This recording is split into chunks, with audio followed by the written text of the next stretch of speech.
Hi, thanks for watching. In this video, I'm going to show you how you can increase your website's ranking in search results to get onto the first page of Google, the search volume and traffic that these top sites get, along with the amount of new leads that will be coming directly to your business when it's ranked. So for comparison, I've taken your website as well as the top and bottom websites on this first page, and I put them all into this tool that I use, and it shows me all the information that Google finds on your site that it uses to determine search results, and then rates its strength and trust on a scale of 1 to 100. So just quickly by comparison, you can see why these companies are outranking yours on the first page. But let me go into a little bit further detail on what these numbers mean and then how you can improve yours. So when Google is looking to determine how to rank a website, it uses two different factors. The first is what's called the authority or trust that it has in your site, which is basically a popularity contest. Now, this authority is gained when other domains or websites refer back to yours and then they create a link. This acts as an endorsement that Google uses to build trust because others are vouching for you. So just to give you a quick example, if say the local news station did an article on their website citing the top 10 best painting companies in the Jacksonville area, and in that article the reader could click on a link and it will bring them to your website, that would be considered one backlink from one referring domain. Now backlinks can come from many different types of domains or websites, including blogs, editorials, guest posts, press releases. One strong and very important type is what's called a citation. Now, a citation is any time that your name, address, or phone number appear in an online directory. Those include Yelp, Yellow Pages, Super Pages, Better Business Bureau. These directories are usually always free. It just takes some time to find them, register your business, and then input the information exactly as it's shown in Google. So quickly taking a look at these numbers, you can see why Google is placing more trust and more authority in these sites based on how many other websites are linking back to theirs. And obviously you can see there's a pretty big difference between the top of the page and the bottom of the page. But there is something to note here is it's not just about the matter of the quantity of these links. It's also the quality. So there are certain websites that are more spammy than others and don't have any traffic. So we need to be looking for sites that are highly authoritative and also relative to the services that you offer. They need to be within your service area, inside the United States at the very least, and then something to do with painting, home remodeling, something in those regards. So that way it can pass that trust and power along to your website through the link. Now, the second factor for ranking your site is the content on the page. Now, as you can see here, Google is only picking up one of the keywords on the page. So I'm going to use this page just as a comparison for you so you can see what I'm talking about.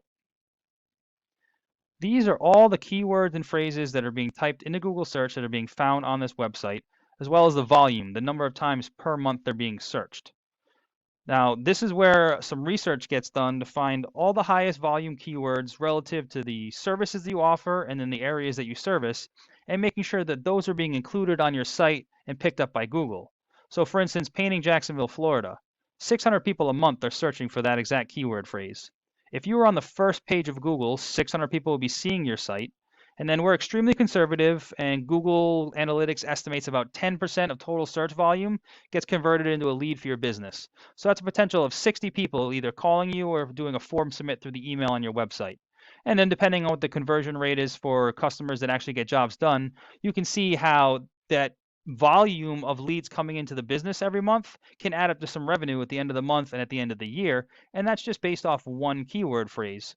So then we repeat that same process for all the highest volume keywords, making sure that those are also ranked on the website. So that way you're getting all that volume.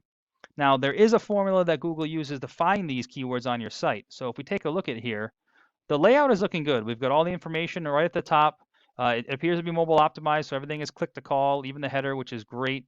What I would say though is what there is a problem is the actual lack of content on the page in total. And the reason that's an issue is because Google can't understand and doesn't really care about what the layout looks like. It's just a computer, so it's going to come in and count all the words and text on the page. Now, it's generally looking for a minimum of about 1,500 words on a home page because it assumes that the more information you have, the more of an expert you are, and the more likely it is to recommend you. Now, while it's counting all the words, it's also searching for all those keywords. So any kind of service that you offer and then the areas that you offer it in. Now, this is where the number of pages, the number of words on the page really comes into play because you're only allowed to have one of these keywords for every 150 words of text on the page. So the more services and locations or keywords in general you want to be found for means that the more content that needs to be added to the page in order to qualify for it. So things like a scrolling header won't get picked up. Pictures also don't get picked up. But the biggest problem is anything that's listed like this, these keywords won't get picked up because they don't have qualifying content to go along with them. Same thing with this is probably an exact keyword phrase, painters near me especially. However, there's no qualifying content, so Google won't pick that up.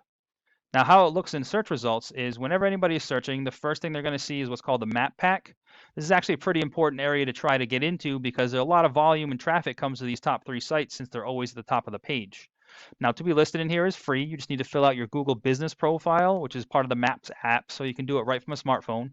When doing so, you want to fill out as much information as you possibly can. So all the services you offer, the area, even the hours of operation. Then in your business description, you're allowed 750 characters. You want to use all of them and add some keywords in there as well. Then you really want to be taking photos that are geolocated and tagged from within your service area, as well as posts onto your profile on a regular basis. Then collect as many reviews as you can.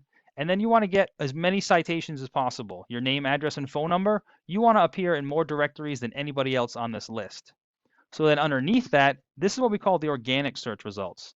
This is where the more authority or trust that Google has in your website, the higher up on the list that you're going to rank.